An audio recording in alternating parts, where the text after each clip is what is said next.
Comienza la columna Economía y Género. María Belén Jerez, Rocío Arce, nuestras expertas en el tema. Bueno, no sé si tanto. Sí. Intentamos.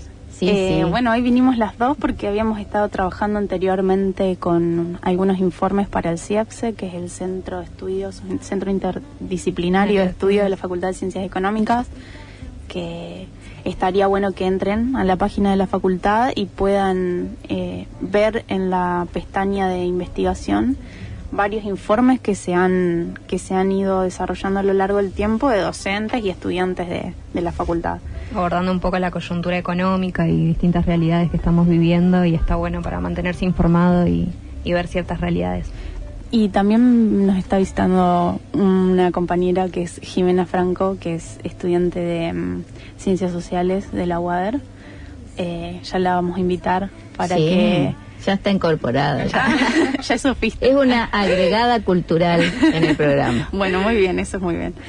Y bueno, yo había estado abordando un poco la situación de los trabajadores y las trabajadoras informales. Y ahora trajimos un poco sobre el rol del Estado, que ya lo hemos hablado antes, pero vamos a hacer hincapié sobre algunas medidas que se han tomado para hacer frente a esta pandemia. Sí, que por ahí es un debate que se da frecuentemente, tanto en la teoría económica, política y demás, cuál es el rol del Estado en lo que es la política económica, la política social, y que en este último tiempo, con esto de la pandemia y la crisis, ha tomado cierto protagonismo, no solamente a nivel local y nacional, sino en el mundo. Se está empezando a debatir cuáles son los roles de los Estados frente a estas situaciones de crisis y demás, y qué articulaciones tienen que tener con la sociedad y con los distintos sectores para contener las distintas realidades que se presentan. Bueno, habíamos dicho que antes de que se decretara el ASPO, más precisamente desde el 17 de marzo, el gobierno anunció una serie de medidas para proteger y garantizar la producción y el empleo, el abastecimiento en sectores esenciales y principalmente para controlar el abuso de precios.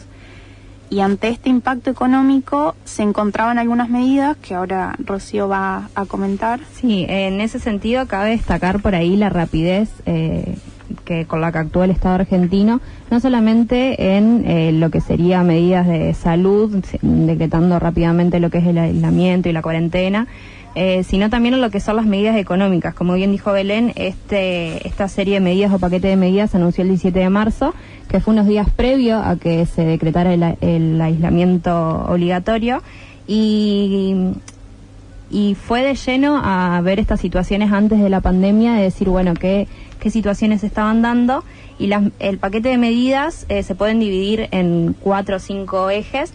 En primer lugar, las medidas para cuidar el trabajo y asegurar el ingreso de las familias, que ahí lo que se dio fue eximir el pago de contribuciones patronales a aquellos sectores y empresas que estaban afectados por la pandemia, ampliar el programa de recuperación productiva, el conocido REPRO, que lo que hace es pagar una parte del salario de aquellos trabajadores y trabajadoras que se encuentran en empresas que están en crisis, que corresponde a un salario mínimo vital y móvil, y reforzar los seguros de desempleo. En segundo lugar, también fueron medidas para proteger a los más vulnerables, y en este sentido fue un pago extraordinario a la asignación universal por hijo, asignación universal por embarazo, jubilaciones y pensiones, de un monto aproximado de 3.000 pesos. O sea, esas fueron una de las primeras medidas que lanzó el gobierno antes de que se parara completamente la economía y demás a partir de la cuarentena. Después tenemos medidas de inversión, obra, infraestructura y demás, que por ahí eso se vio así un poco más paralizado cuando efectivamente se decretó la cuarentena, cuando se pararon todas las obras y demás. Y después, como bien mencionó Belén, el tema de la implementación de precios máximos, intentando controlar la especulación de estos grupos concentrados que siempre, cuando ven una oportunidad en momentos de crisis, empiezan a jugar para su lado y no favoreciendo a la economía del país. Y ahí fijó precios máximos por 30 días prorrogables, que fue lo que sucedió en estos días, para un conjunto de productos alimenticios y sanitarios, para controlar un poco en este sentido la situación de los precios.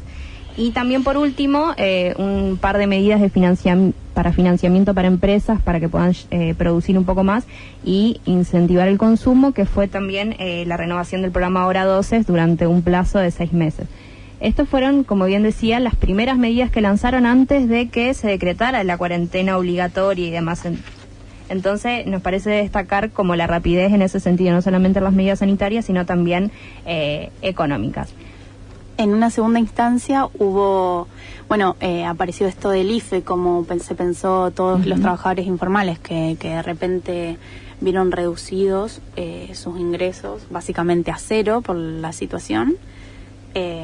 Se implementa este ingreso familiar de emergencia sobre el que hablamos y andamos bastante. En el informe ese que que elaboramos para el Día del Trabajador, pero acá, como para destacar, esta medida incluía trabajadores informales y monotributistas de categoría A y B. Es decir, las categorías más bajas. Sí.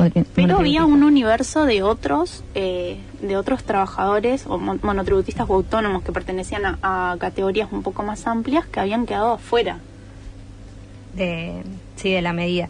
Y también, para destacar esto, que fue una de las segundas medidas que tomó el gobierno cuando apenas se decretó la cuarentena, empezó a visualizar, ¿no?, cómo iba a impactar de lleno en esta situación. Y como bien dijo el presidente, la perspectiva es empezar por los de abajo y intentar aplicar políticas para ayudar, ¿no?, a los más vulnerables. En ese sentido, nos parece también de destacar la implementación del IFE y también, como siempre abordamos por ahí en los informes y demás, la situación del mercado informal de trabajo es muy difícil de medir. Y en ese sentido, el gobierno se encontró con una situación bastante complicada, de que por ahí se estimaba un número menor de trabajadores informales. Ellos pensaban que iban a ser unos 5 millones más o menos de... Y de repente hubo 11 inscriptos, como se abrió la caja de Pandora, decía... Y ahí un compañero. Claro, y ahí empezar a repensar cuáles son estos trabajadores informales, qué engloba los trabajadores también de la economía popular, los monotributistas, y empezar a ampliar, ¿no?, esta ayuda del Estado para una gran parte de la sociedad. Y el nuestro ha sido un Estado muy poco planificado, tal vez porque del paso de un gobierno a otro, incluso a veces dentro del mismo signo político, hay una ruptura entre lo que se hacía y lo que se quiere hacer a futuro. Entonces no hay una planificación continuada, y creo que esta situación de pandemia ha puesto al descubierto cuál es la situación en Argentina de desocupados, gente que trabaja sin tener ninguna carga social reconocida, digamos. Sí, tal cual. Lo que hizo un poco la pandemia, que nosotros siempre hablamos con Belén, es evidenciar un poco estas desigualdades estructurales que estaban en la Argentina desde hace tiempo, pero con el tema de la pandemia como que se dejó entrever, y nos dimos cuenta que éramos millones y millones de familias que estábamos en situaciones totalmente precarias y vulnerables. Totalmente. Y que en este sentido el Estado tenía que tomar cartas en el asunto para contener esta situación, porque si no iba a ser una situación totalmente apremiante. Es muy loco como de repente tiene que venir un virus desconocido, o al menos no antes vivido, para que todos los sectores sociales, en verdad, porque acá entraba un poco algo del orden del cuidado de la vida, de cómo un virus puede atacar a todos por igual, independientemente de su clase social, y eso, digamos, lo que permite de algún modo es poder discutir o poner en foco que estas desigualdades estructurales, digamos, o en verdad evidenciarla, porque hay mucha negación también del padecimiento de muchos sectores. Sí. Y hace poco tiempo, cuando se empezaron a tomar todas estas medidas, veía un meme de Perón riéndose, que decía acá Perón riéndose de los que recién se dieron cuenta que el Estado era necesario, la intervención del Estado era necesario. Como eso fue uno de los primeros signos, digamos, que evidenció el coronavirus. ¿Sí? No, digo que por ahí, sí, en esta discusión de por ahí poner en tela de juicio el rol del Estado, también es importante poder pensar cuál es el rol histórico de la burguesía nacional y el empresariado que hemos generado a lo largo del tiempo, que siempre ha intentado de alguna manera resguardar sus propios intereses sin pensar en el bienestar de la nación. Digamos, esto no solo pone en tela de juicio qué es lo que hace o debería hacer el Estado, sino qué tipo de empresariado queremos construir y cómo vamos a trabajar en esa construcción del empresariado nacional que necesitamos para que el país salga adelante. Tal cual, y que un poco se ha, no solamente del empresariado, sino también de los grandes patrimonios y riqueza, que se ha generado ahora un poco la discusión cuando se hablaba de, este impuesto a las grandes riquezas y demás, como los grandes grupos concentrados no están queriendo que se debata, que están poniendo palos en las ruedas para que esto realmente se implemente y que es para el bienestar de todos. Entonces también pone un poco en evidencia cuál es el rol que están jugando en estas situaciones, donde los primeros días siempre decíamos estamos tirando todos para el mismo lado, y con el paso del tiempo estamos viendo que en realidad hay una gran parte son un poco, en realidad no es gran parte, pero que tienen bastante poder y son grupos concentrados en nuestro país que tiran en realidad siempre para su lado y que no están beneficiando en nada al país. Bueno, y otra cosa como muy muy clave, que es lo que venimos trabajando sobre mercado laboral, que dejó al descubierto, digamos, un poco la necesidad de que repensemos qué clase de trabajadores hay en la Argentina.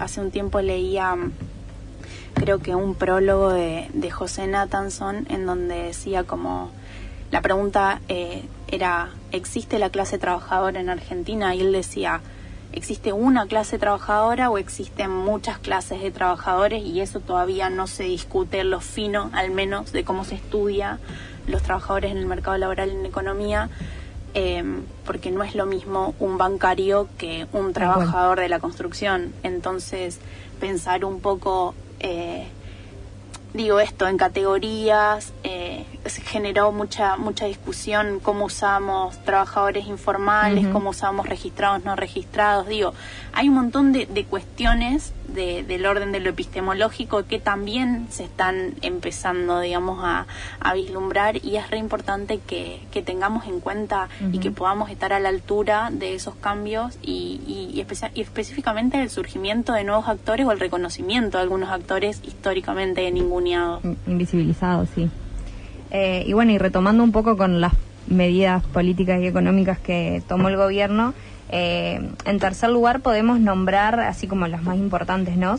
Que se propuso el gobierno cuidar el trabajo privado y a las empresas, entendiendo que al momento de salir de la crisis se va a necesitar de que el sistema productivo comience y vuelva a surgir y a trabajar.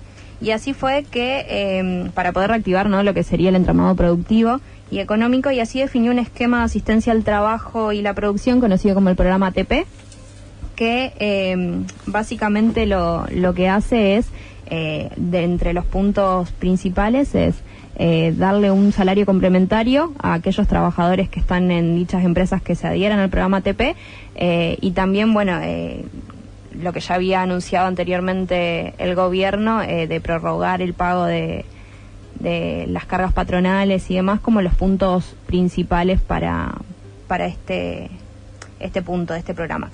Y más allá de que el Estado ponga ciertos requisitos para aquellas empresas que se adhieran al programa ATP, como la no operación de dólares en el mercado contado con líquido, MEP, la no transferencia de utilidades y demás, nos parece que, o por lo menos personalmente, que se debería empezar a generar otros ciertos de requisitos y controles, como para bien decía, bueno, repensar qué clase empresarial vamos a tener, ya que el Estado está ayudando a dichas empresas para que puedan seguir produciendo, puedan seguir subsistiendo, puedan seguir generando empleo. ¿Qué otros requisitos se podrían poner? Porque hay ciertas empresas que se adhirieron al programa ATP y que hoy en día siguen despidiendo empleados, y demás, como, bueno, conocemos algunos. Bueno, sí. Perdón, quería decir esto porque veo, circula mucho de conocidos, gente de aquí de Paraná que tiene algún que otro negocio. Entonces ellos plantean su situación, pero obviamente la plantean desde un negocio que se mueve, digamos, en un círculo muy pequeño, que tiene muchísima carga en cuanto a impuestos, si alquila local, si tiene empleados. y no se pueden comparar con estas grandes empresas, estos grandes oligopolios, monopolios también. Entonces hay ahí una homogeneización del grupo empresarial sin ver también estas multiplicidades y dificultades diversas que existen.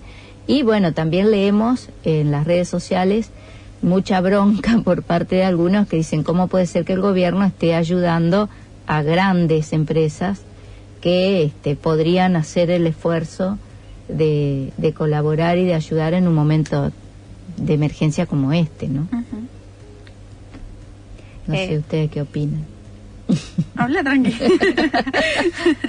No, sí, era un poco lo que estábamos hablando, ¿no? De que también estas discusiones, más que nada en los últimos días, se ha empezado a debatir en torno, bueno, cuáles aquellas empresas a las que el Estado le está brindando cierta ayuda para que puedan seguir produciendo y manteniendo a los trabajadores, y cuáles son los requisitos que se están exigiendo también a estas empresas. Cuando digo qué requisitos es a estas grandes corporaciones y grandes empresas que hacen oídos sordos a ciertas disposiciones del gobierno, como el no despido por 60 días y demás, como Techin, que ha despedido igualmente trabajadores por más de adherirse a este programa. Como se requiere realmente de un compromiso social muy grande para poder salir de algún modo, de una manera poco o lo menos posible en términos de perjudicial. Y al respecto también, como para poner así en discusión en el futuro, a partir de esto, cuáles son como los nuevos actores que van a emerger, qué nuevas posibilidades de representación hay para los trabajadores, qué disposiciones del Estado hay para eso. Bueno, hay todo un universo por cosas para discutir y para seguir trayendo a la mesa. Uh-huh. Y bueno, debatiendo esto, ¿no? ¿Cuál es el rol del Estado y la llegada y demás en este momento? Nos interesa por ahí destacar un informe que fue publicado por parte del Estado que dice que de manera directa o indirectamente el Estado en este momento de crisis está atendiendo a 9 de cada 10 hogares. O 9 de cada 10 hogares reciben un ingreso por parte del Estado, ya sea a través porque trabajan en empresas que se adhirieron al programa ATP, porque recibieron el IFE, porque son empleados públicos, porque también recibieron o son monotributistas con los créditos a tasa cero, que también no mencionamos como una de las medidas esa es importante. Del gobierno. Y entonces nos parece que, bueno, es como traer y resurgir este debate y decir, bueno, en estos momentos es donde más hay que discutir el rol del Estado, que es sumamente importante, y como siempre por ahí decimos, en estos momentos de crisis de pandemia te salva el Estado y no el mercado, claramente.